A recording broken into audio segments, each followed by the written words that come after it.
大家好，歡迎嚟到多先生嘅涼茶鋪，我係多先生，一齊坐低飲啖涼茶，吹下水。喺人類歷史嘅漫漫長河中，有一條河就好似粒閃耀嘅明珠，孕育出咗最燦爛嘅古文明之一。呢條河就係尼羅河。古希臘歷史學家希羅多德都曾經感嘆，埃及係尼羅河嘅贈禮。咁呢條貫穿埃及嘅大河，究竟點樣塑造咗呢個偉大嘅文明呢？今日我哋就一齊去探尋尼羅河同埃及之間千絲萬縷嘅聯繫，仲有喺河畔流傳千百年嘅神秘傳說。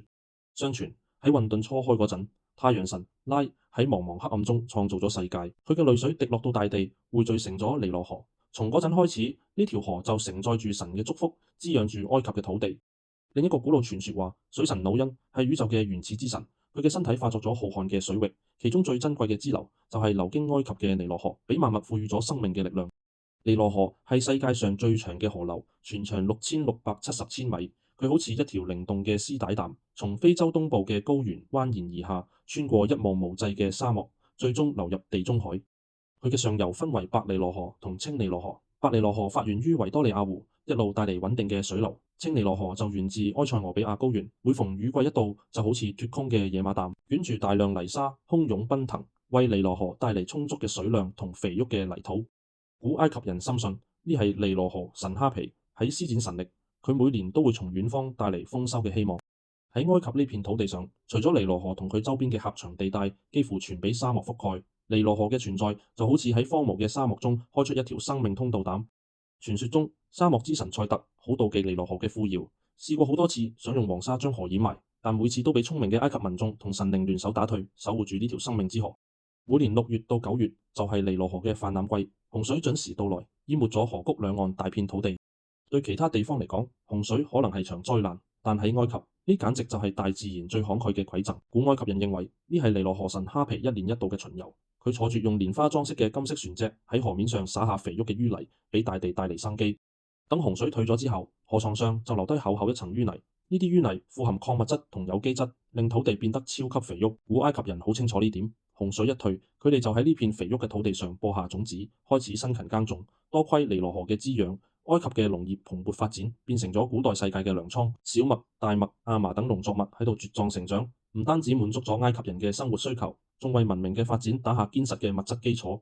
古埃及人根據尼羅河嘅泛濫規律，制定出咗世界上最早嘅太陽曆。佢哋發現尼羅河每次泛濫嘅間隔時間大約係365日，於是將一年分為3個季節：泛濫季、播種季同收穫季。每個季節4個月，每個月30日，年末再加上5日作為節日。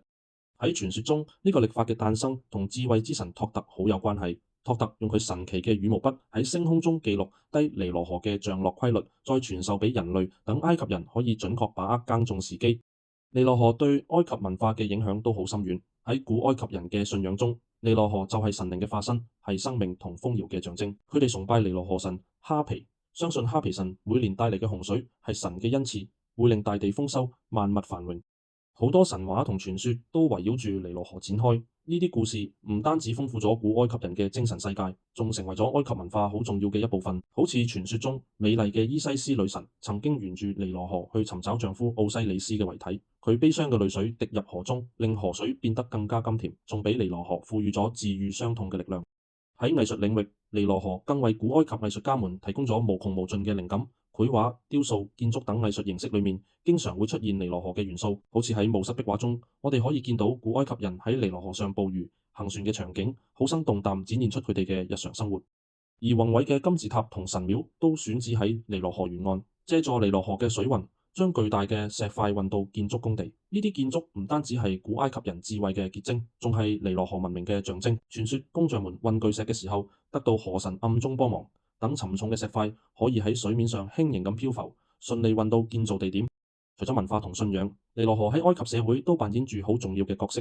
佢係埃及最重要嘅交通要道，連接住埃及嘅南北地區。古埃及人好早之前就掌握咗造船技術，佢哋用蘆葦同木材做出各種船隻，喺尼羅河上穿梭嚟往。船隻唔單止用嚟運貨，仲用嚟載人同貿易交流。沿住尼羅河，一座座城市同村落慢慢興起，形成咗繁榮嘅商業網絡。人們喺河邊交易農產品、手工藝品同各種生活用品。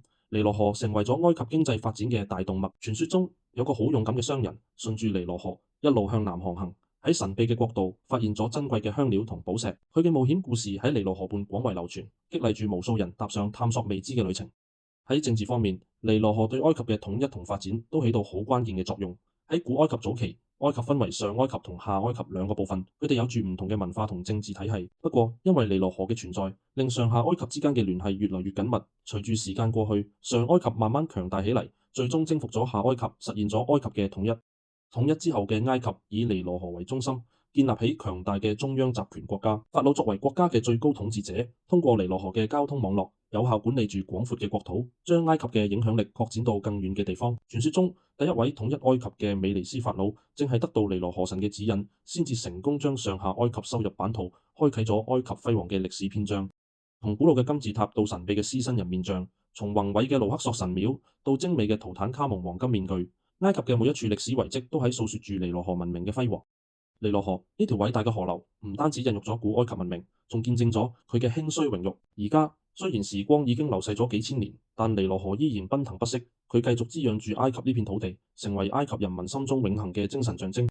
呢啲古老嘅傳說，亦都隨住河水嘅流淌，一代傳一代，訴說住尼羅河同埃及之間永恆嘅羈絆。就好似古埃及人讚頌嘅咁：尼羅河啊，我讚美你，你從大地湧流而出，養活住埃及。一旦你嘅水流減少，人們就停止咗呼吸。尼羅河無疑係大自然俾埃及最珍貴嘅禮物，佢嘅恩澤將永遠銘刻喺人類文明嘅史冊上。如果覺得今日嘅內容有意思，幫手俾個 like 同埋訂閱一下，我哋下期繼續發掘埃及文明神秘又好玩嘅事。